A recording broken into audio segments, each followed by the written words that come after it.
welcome to Shanghai, China, for what I've no doubt is going to be a fantastic F1 qualifying session. I was looking at some highlights of previous races here, and the one thing that really stood out to me was the run down to turn one. It's not an easy one to navigate as everyone is scrapping to get into there first. Turn one's always a consideration for this race. It's certainly a difficult one to get right when surrounded by other cars, but the race isn't won or lost there. You've got to be smart, get through, and hope your rivals get into trouble and not you.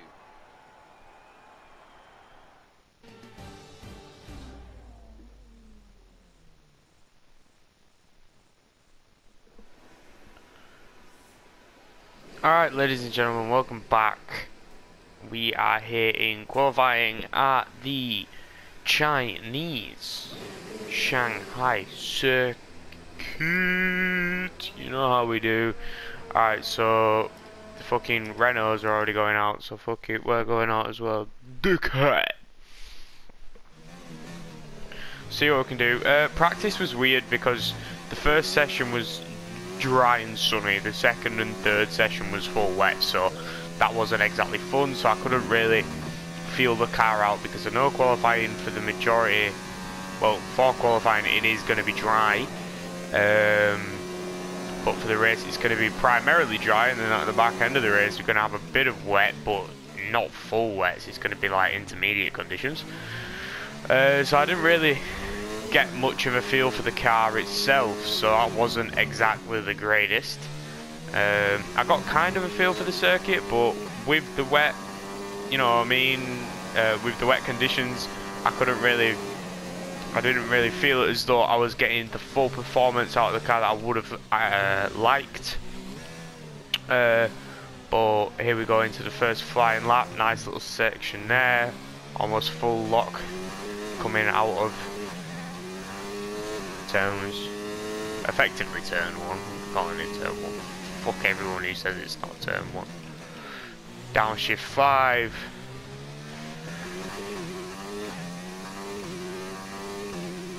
Normally flat out, but we're just gonna lift and coast for a second, just so that we don't spin out. Danny Rick with a 141.9, just under the 142 benchmark. And like that lap is over 20 seconds faster than the time I set in full wet. So I think I set like a 2-minute 1. So that time is like 20 seconds faster than what I set in wet. So it just lets you know the difference of the track when it comes to weather conditions. Brake early, hit me apex. Almost forgot to shift. Vettel with a 139.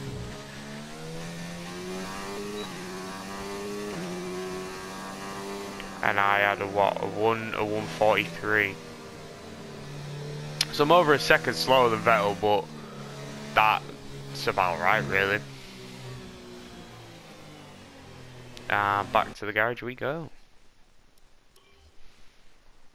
Alright, so after that lap, we initially were second, but shortly after, Bottas and Verstappen setting a faster lap time than me. Leclerc. Great job. We're much higher up the field than we expected to be. Yeah, you're alright, Jeff. Yeah, I'm 1/100th in front of Charles Leclerc, and about 7/10 in front of Perez, as Gasly sets at 140.6, and we're going to accelerate the time and see if we can get through to Q2 on a 140.3. Let's see what's going out. So everyone is coming out now. No, not many people came out. Hamilton set a faster lap of 139.5. Well, 493, but it's effectively 139.5.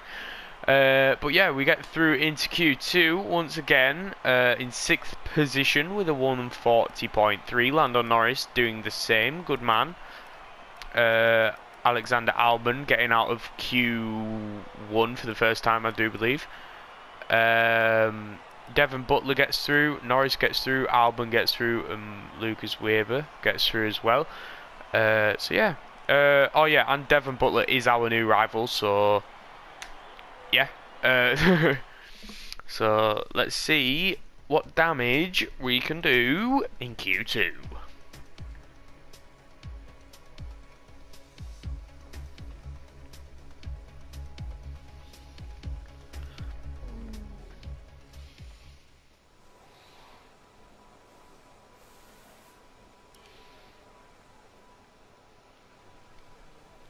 So we're going to go out straight away for a fly. Alright guys, so in this short, I think it's about maybe just over a minute clip.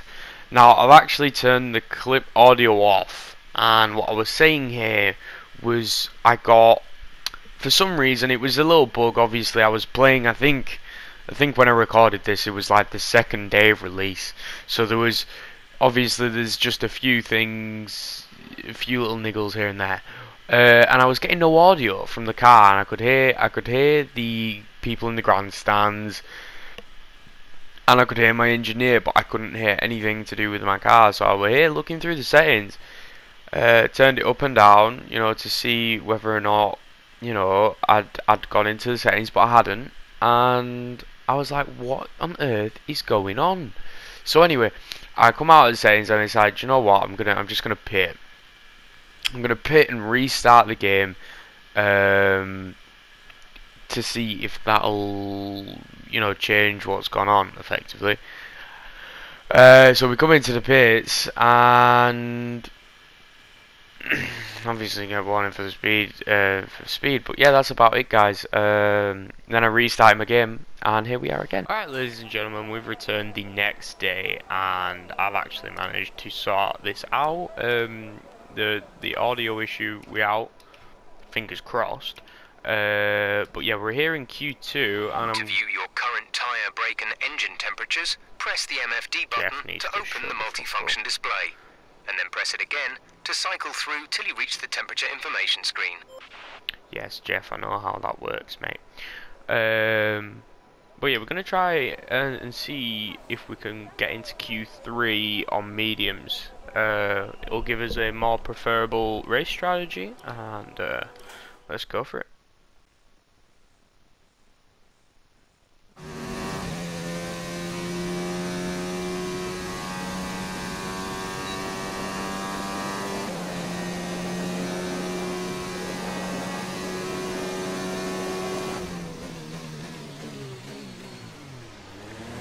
Already overcooking it there, but so the mediums are going to give us a more preferable race strategy. We'll be able to start on them and get, you know, go for more laps on them, and then pit at the end of the race and maybe go on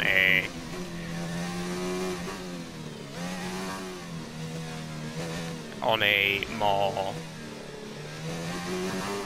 quicker strategy. So we might go mediums to softs, so we're faster at the end of the race maybe, I'm not sure, but for now we just focused on Q2.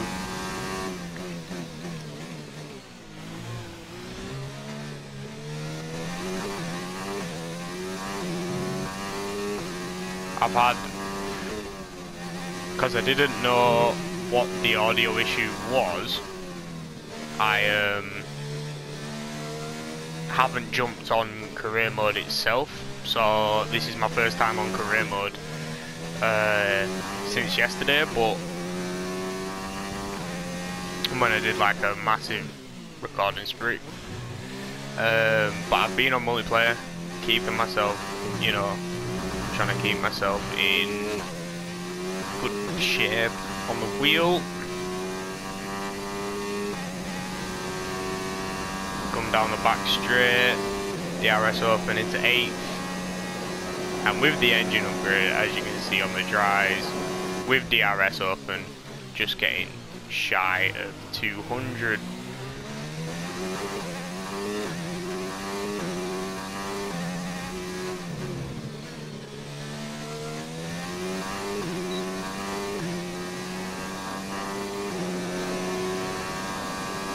So I'm a second off Hamilton on mediums, which is not too bad, but that's my one and only lap effectively. So we're gonna go back into the pits and see how the rest of the geezers shape up effectively. So in saying that, the session ended as I got back into the pits, and Hamilton, Bottas, Leclerc, myself, Magnussen, both Red Bulls of Gasly, Verstappen, Hulkenberg, Ricciardo and Vettel all get through into Q3, and Devon Butler, Lucas Weber, Alexander Albon, Sergio Perez and Lando Norris all get kicked out.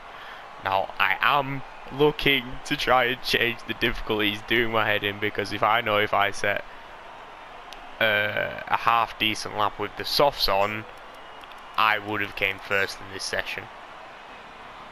Probably no doubt about it. But moving into Q3 now, let's see where we can get ourselves on the grid for tomorrow's race.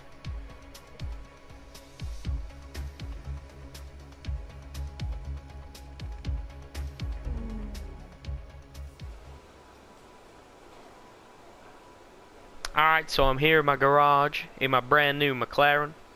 Do you want to know what I like more than my McLaren? My future car, which you guys don't know yet. Right, anyways, we're just going to jump on the softs, see what damage we can do.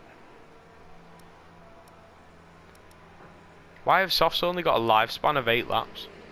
Oh, I think it's because we're doing 25% races, so yeah. I'm gonna say, like, I swear down, softs go for longer than 6. Anyway, go to track, drive out. When you're ready, let's go. Let's go for it, boys.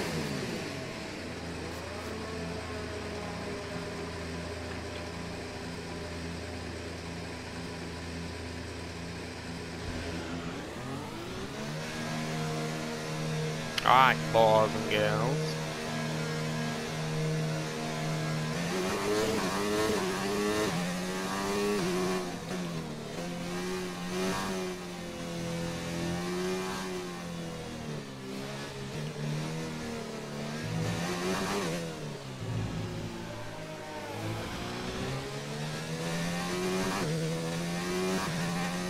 So this is our out lap.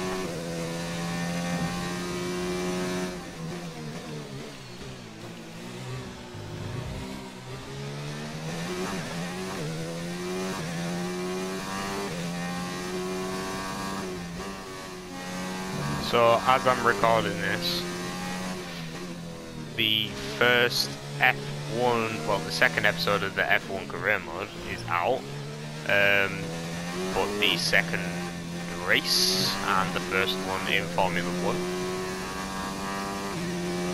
first race and first one in Formula 1, the Australian Grand Prix. Hope you guys are enjoying the content so far. Got a bit too much curb there, but that's alright, we're only on our flying lap. But yeah, I hope you guys are enjoying it, because I'm absolutely having a whale of a time. And yeah, I managed to cut down all my clips from the Australian GP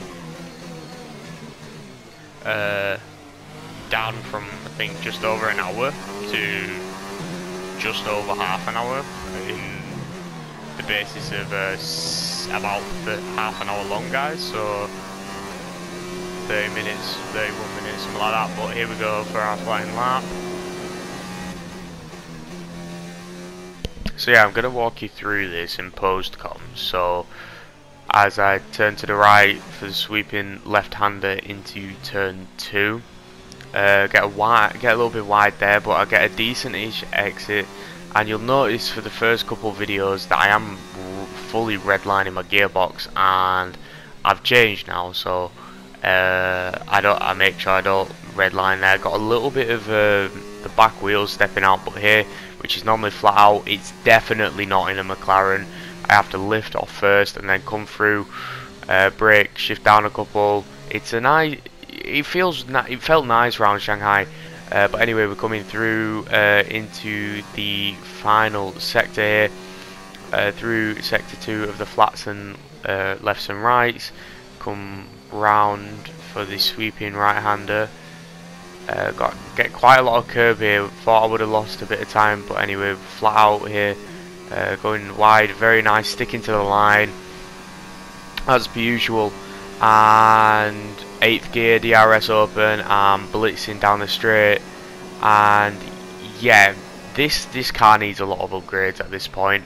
That's why I was thinking to myself, in the cockpit, it needs to be faster. But obviously, you got to remember we have those AI difficulty options. But here we come around the final turn, brake, shift twice, come round for the left-hander, full throttle, DRS open, and across the line. It's going to be P1, and that's because of the difficulty. So yeah, I'll leave you back with regular Luke. I'm pretty sure. If he starts talking. So at the end of that lap, I set the fastest with a 1:38.7, which is not nice. Hopefully Hamilton or someone can take me off pole, because again, I don't want it to be unrealistic.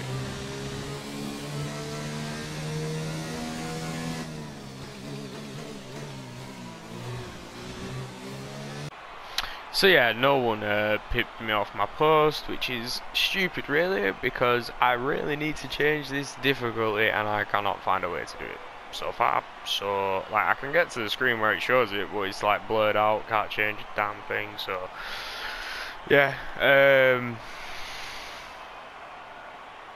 yeah, I'll have to have a look, but that's the lineup for tomorrow. So it's going to be me on pole with Vettel alongside, Charles Leclerc in 3rd, Bottas 4th, Hamilton 5th, Verstappen, Gasly 6th and 7th, Ricciardo in 8th, K-Mag in 9th, and Nico Hulkenberg in 10th. Alright, so ladies and gents, I'm back and we are here at the Chinese Grand Prix as we head to 5 red lights, sat here on pole position, which we shouldn't be doing. 5 red lights, here we go. It's a mediocre start, get very bogged down here in first early gears, but as you can see, both Ferraris and both Mercedes are already down the inside, and I got shunted by Max Verstappen, losing a little bit of my wing there. But anyway, as we come through turn 2, we drop into P10 from pole position, which is kind of natural, you know, the Red Bulls and that are coming through. But anyway, we go for the biggest dive bomb in history. Danny Rick is definitely proud of that one, as we climb through the gears to what is kind of flat out for me in this left-hander in the McLaren. But as you can see, no downforce with that front wing half gone. Anyway, as we come through into sector 2, I'm just gonna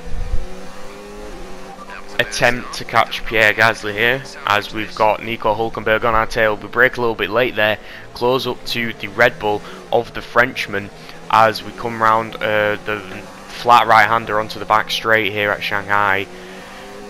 At this point in the game, we had a better engine than the Red Bull, but obviously the car, pace-wise, is a lot quicker. As Nico Hulkenberg comes to the inside, sees as a cheeky little gander, has a cheeky little look, but decides better of it, effectively. But yeah, you know, we're relatively staying with Gasly, and I've found that throughout this career mode, I've had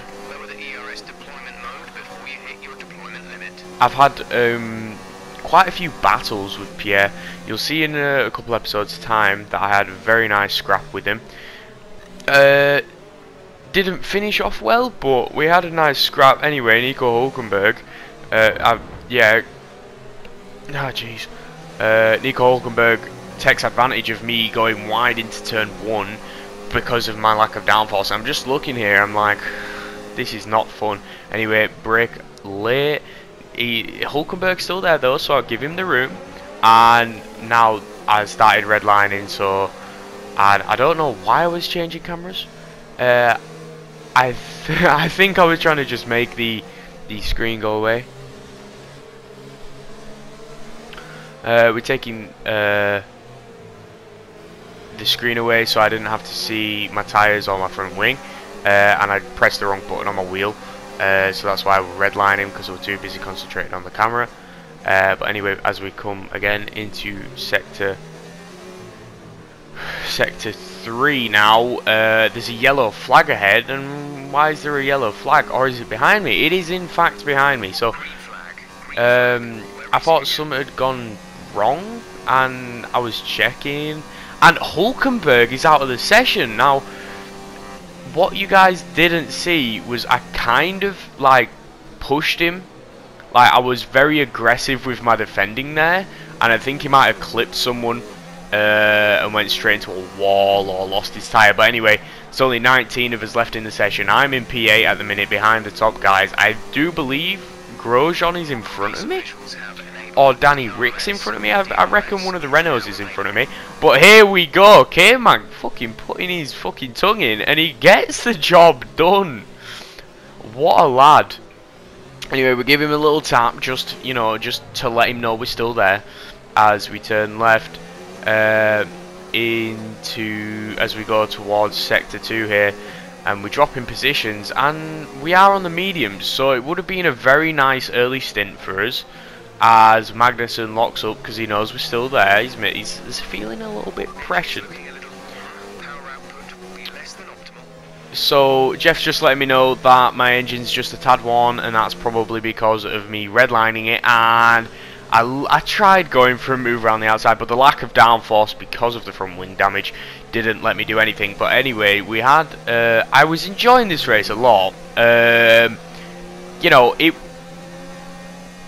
I don't think I'm going to have a race like this for a while, as we dive down the inside extremely late, get the job done on Magnussen. But I do believe, again, we were I were a bit aggressive in the cockpit, because I had a lot of frustration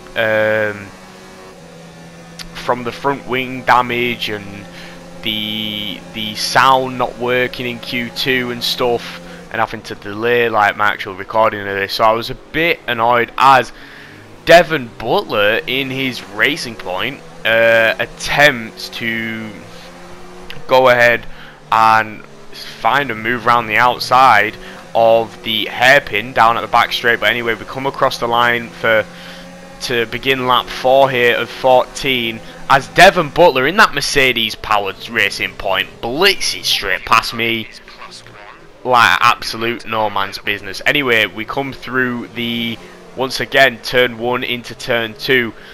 At this point in the career mode, I wasn't using force feedback. Now, when you don't use force feedback, you can feel the car stepping out, yes, but you overcorrect. So like, if I oversteer, then I go to correct myself, but I'll overcorrect because I can't feel the car properly. Anyway, from the Spanish Grand Prix, I turned it on, and I never really liked full force feedback in the F1 cars, because at Monza and stuff, your steering wheel's going insane, because, you know, it's some old roads like. But I turned it down to 50% strength, so that's nice. But anyway, we're coming up the gearbox of Devon Butler here. You know, just trying to look for a move any possible way. Obviously, I want to be in P8, get a decent points haul for this race. You know, we did qualify in pole, which we shouldn't have been, and I've fixed the difficulty of the AI now, and I do find it a challenge, and it's very, very pleasing to me anyway. But we're coming down the back straight, and that Mercedes, he's got DRS of Pierre Gasly in front, so there's nothing I can do because he's got DRS. Oh, it's of Verstappen, sorry, it's not Gasly. But anyway, that Mercedes is more than able to keep up with the Red Bull in a straight line.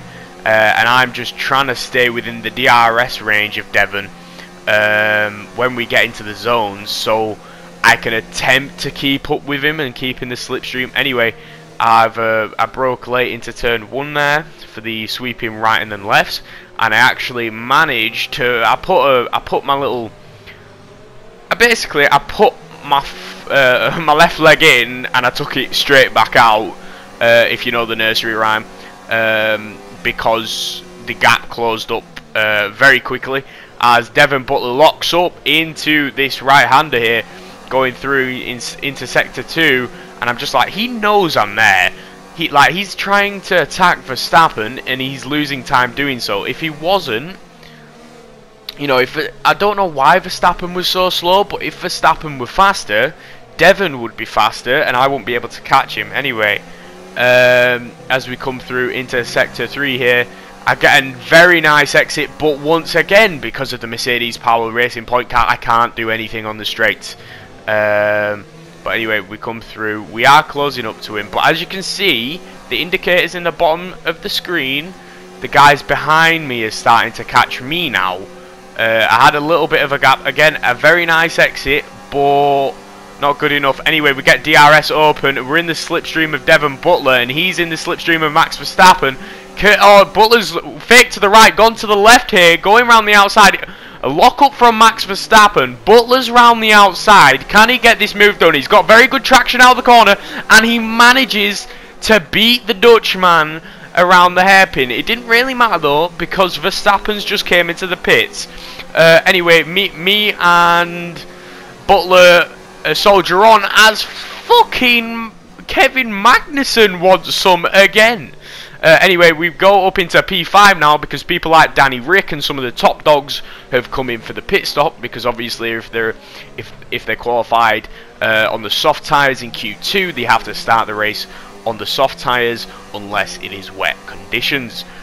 Anyway, we're coming through into sector 2 now, and these guys have kind of dropped me. Like, I know I say you can't really feel the car much with the force feedback, but you can definitely feel like the difference between front wing damage and the difference between like your tyres falling off. And I didn't feel as though my tyres were falling off. I felt as though it was front wing damage. But I was just wondering to myself, I'm like, why are these guys actually managing to pull away from me? But then I realised, well, the Haas is part of the Ferrari Academy, so it has a Ferrari engine, so it's relatively quick in a straight line. And once again, the Racing Point, it's got a Mercedes engine. So, you know, these two guys in front of me, whilst they are in a mid-table team, they might not be the best in the corners. They've got a very good straight line pace. Like, look at the difference of the speed that Magnussen comes out of that corner. But anyway, we size up a move on Magnussen, going to the right. We're going to see if we can get him down the inside. We break a little bit later than Magnussen. Magnussen's going to try and keep the move by staying around the outside, but we squeeze him out and get the job done. We're currently into P4. Anyway, as Devon Butler comes in for his pit, and also, I do believe, yeah, I think Magnussen came in as well. So I managed to overtake Magnussen, but here we go into the into P2 now, and I do believe we're pitting this lap or next lap or something like that. But anyway, we're just trying to push on here. We've got a bit of tyre wear. We just want to push on, try and make up as much time as possible. See if anyone else gets in traffic, and if they do, then that's good for us, isn't it? So anyway, we're gonna skip on now up until another exciting point in the race. So we're back, and we actually pushed on for 3 and 4 laps there. In clean air, you know, making up a lot of time. Vettel came in for his pit stop, so I inherited the lead. And as you can see, I'm 1 of 18, and during those, the boring sessions of me just pushing on in clean air before making our pit stop to go on the soft tyres, Antonio Giovinazzi retired out of the session here. But anyway, we come into the pits now as Lewis Hamilton passes me, and so does Sebastian Vettel, the 4-time German world champ for Red Bull. But anyway, we come on, we get our soft tyres. They give us a new front wing. Now, I was kind of getting into a rhythm of not having as much downforce in the left-hand side, you know, flat-out corners. But anyway, we come out just behind Butler, so the overcut didn't really work, and I was a bit shocked, really, because I was just thinking to myself, I'm like, I had clean air all that time, and Butler was definitely trying to fight his way through traffic. Anyway, it's just a case of pushing on now, you know, and getting on with the job at hand. in catching Butler and seeing if we can make our PA any sweeter here at the race. As we come through the flat out left-hander, and I was like, whoa, I can put it full flat now and my car will actually stick to the road. Whoa, okay buddy. Anyways, we come through to the end of sector 2 here, and I definitely had a lot more pace on these soft tyres. Yeah, I like the fact that I went onto the medium straight, but what I didn't understand is that Devon Butler, I do believe he got into Q3, like, and if he didn't, like, why would he go on mediums to mediums? Like he was racing on mediums, comes into the pit and puts mediums back on anyway. I got the move done there, but he's going to give us a little run for the money, pushes us a little bit wide onto the grass there, but we're going to brake late. We're going to have trust in the front wing. We're going to go wide there. Devon Butler, re-enter the track just in front of Devon Butler, and the next man on the radar is Danny Rick himself. Anyways, we come over the start-finish straight onto the 12th lap here at the Chinese Grand Prix. Into turn 1 there, braking a little bit later. We can now. We've got the downforce, and I say that as we go wide once again. But because I didn't have the force feedback, like, whenever I turned in too late or turned in too early, it felt weird.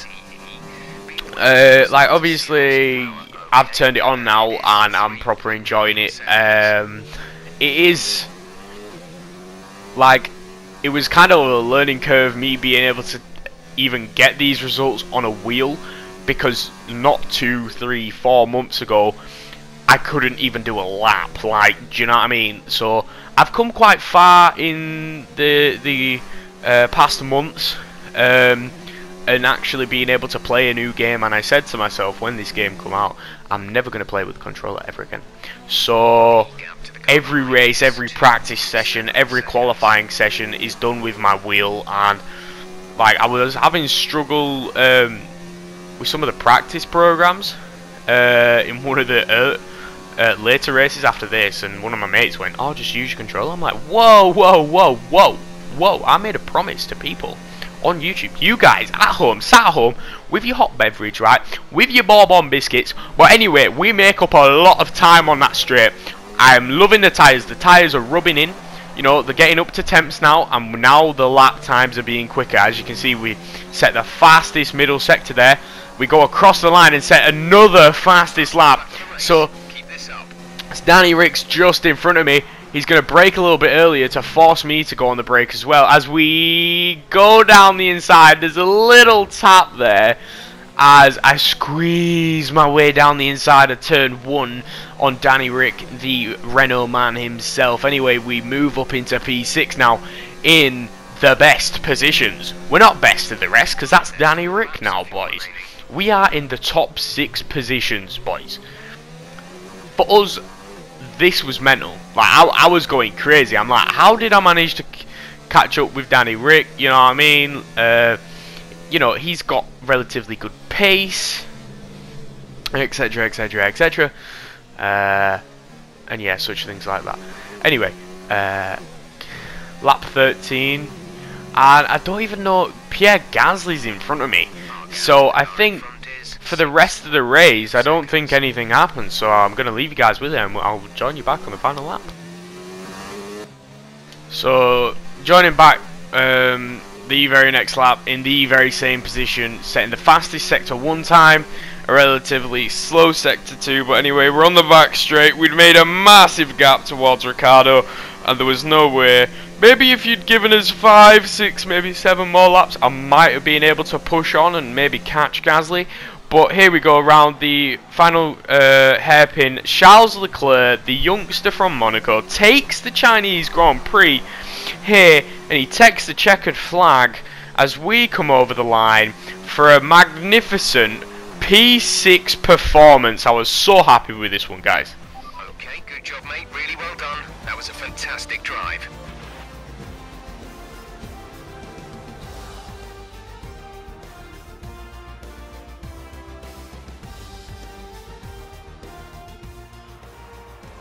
Well, what a drive that was to take the win for Ferrari today. Tell me, Ant, how did they manage to achieve this win? Well, they certainly stood out as a driver with tons of confidence on the track. I think their ability to keep their cool, even during some of the more hectic parts of the race, meant they were able to capitalise on the mistakes of other drivers, giving them the opportunity to make their way to the top spot with ease.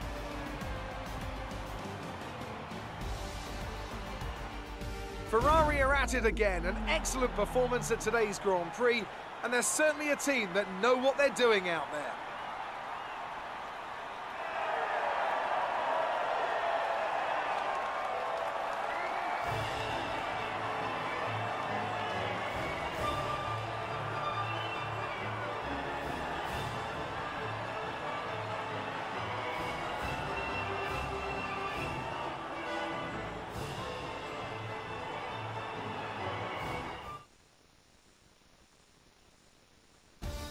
Let's see what effect this result has had on the drivers' standings. And with today's impressive result, Charles Leclerc steps into the championship lead.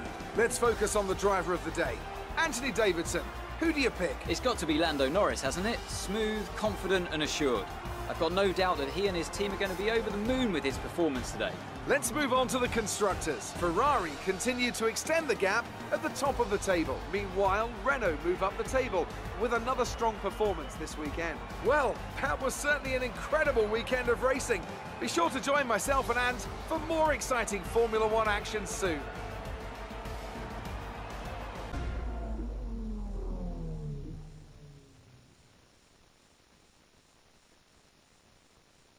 Great work out there today. Let's have your thoughts. You've had experience with Devon's fast, aggressive style. Any advice for the drivers he passed today?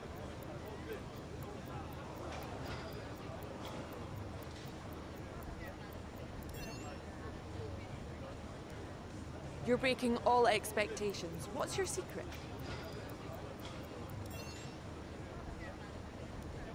Do you have any comments about the collisions?